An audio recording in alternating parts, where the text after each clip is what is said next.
Oh, okay, this is February the 4th, 2014. And this is Miss Elma. Kirkland. Okay, and what's your position here? I am HR's office administrator. Okay, Miss Kirkland. Okay, my first question is going to be, how long have you been involved with the Salvation Army program? All of my life. And how is that so? I grew up in the Salvation Army. My parents were actually majors, which is the head of the Salvation Army, say like here in Baton Rouge or something like that. So I actually was born into the Salvation Army. Okay. And a general question, what should people know about homeless people and what they go through?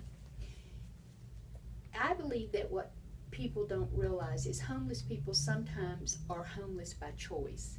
There are a lot of homeless people, of course, that are out there not by choice, but then there are a good many of them that are out there by choice.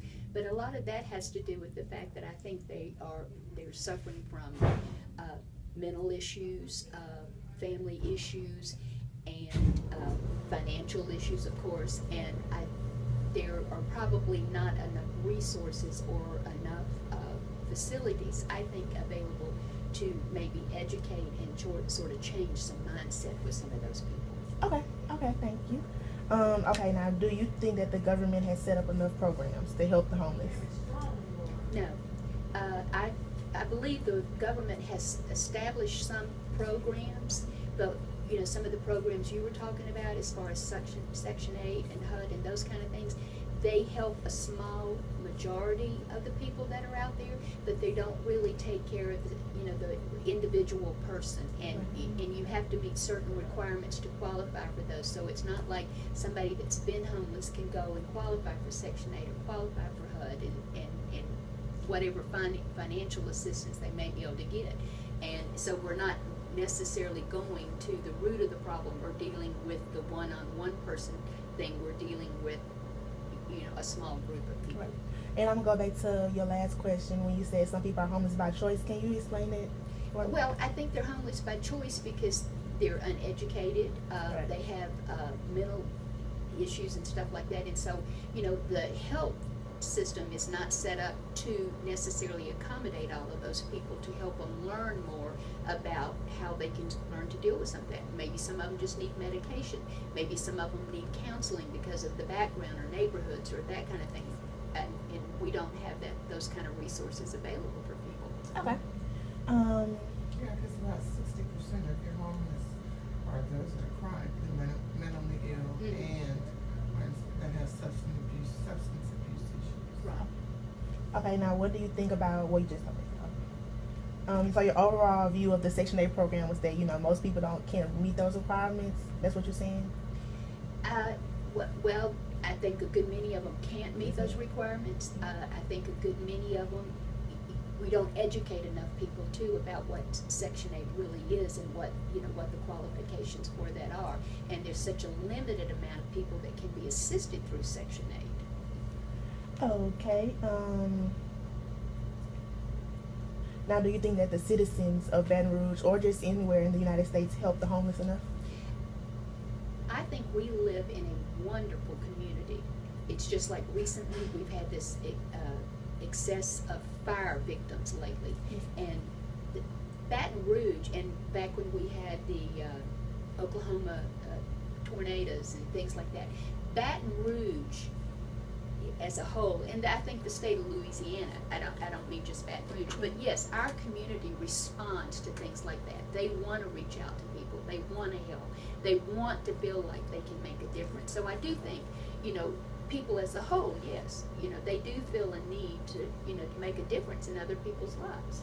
Okay, can you tell me some things that this program specifically does for the homeless people? Salvation Army, the Salvation Army has a homeless shelter in which people that are out on the streets, say lately we've had this extremely cold weather, they can come in, they can spend a night. We provide them with a hot meal at night. We give them breakfast in the morning, and then more than likely they're going to go on their way. Now, in the situation of where it was extremely cold, we overbooked, so to speak, because we didn't want to turn anybody away. We didn't want anybody out there in below 30-degree weather, and we tried not to turn them away quite as early in the morning so that they weren't out on the street then. And so the Salvation Army provides a homeless shelter, and you can also pay to, for some people they can have resources, or family would pay, or they might even just find you on the street and say, for $7 I can stay at the Salvation Army tonight, and you'd say, okay, I'll give you that $7. And so there are, we provide that kind of service for homeless, and also we are a drug and alcohol rehab center, in which we do not charge for people to come in, and we send them out for outside counseling as far as trying to help with their substance abuse. We provide some counseling and ministry here within our program, and we provide them 3 meals a day, and we also provide them with dormitory services, and then they work for us. I mean, it's a work program, so they do perform work for us, but we don't charge for the services that they are, rendered. Okay, now I'm gonna go back a little bit. I heard you say $7. You guys charge $7 to. Actually, I think it's $7.50 Okay. a night, and we don't charge that unless you try to stay here multiple nights, because we're not set up for, a multiple night facility. So we try to make sure we take care of it. But we also try, depending on, like I said, the weather, the situation, not turn people away. Okay. Okay. Now, do you think some homeless people help themselves out of their situation, or do not help themselves out of their situation? I think with any of us, I think sometimes we get caught up in situations in which we don't know how to help ourselves. We let ourselves get buried into such a depression, or obsession with maybe drugs, or lack of things, or whatever, and you reach a point where you just don't know how to help yourself. And then I think that's where the mental issues take place, and we don't have that kind of offering out there in the community to help them, pull themselves back up. I mean, we have a program, it's called the Bootstrap, and that's where the language of it comes from pulling someone up by the strap of their boot and helping them get back on their feet again. And I don't think there are enough resources that, yes, we provide a shelter, but the shelter we provide brings them in off the street, gives them 2 meals, and then the next morning they're back out on the street. We don't have the manpower in which to offer counseling or direction or for all of that. Now, is the Booster program kind of like a, can you explain that a little bit for me? The Bootstrap program is actually our drug and alcohol rehab center. Okay. And so that's people that have come in here with addictions, and that we try to help them overcome those addictions. I tell people here all the time, because we have people that come sometimes and they have been here, multiple times, and they'll say, well, I don't think maybe you're that effective in what you're doing.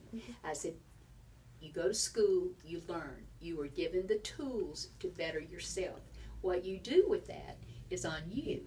And if you are not willing to make that commitment to turn yourself around and to make those changes, then people can teach you things and provide you with an enormous amount of tools. But unless you are willing to make the change or the commitment yourself, then those just fall sort of on deaf ears. A lot of people go through motions. They hear it, they see it, they know, but I just got to do this for now and get through this, and then. Yes, ma'am. And my last question is going to be, now, homelessness to me, on my paper I described it as, when you're don't have a home, obviously. But another definition that I gave was that people living paycheck to paycheck with no money in between. Can you explain that, or do you have an outlook on that? I think you got a good point there, because I do think there are people who would probably not consider themselves homeless, but do live paycheck to paycheck, and they are constantly moving. They do not have a permanent state of home or residence or of belonging, and that there again,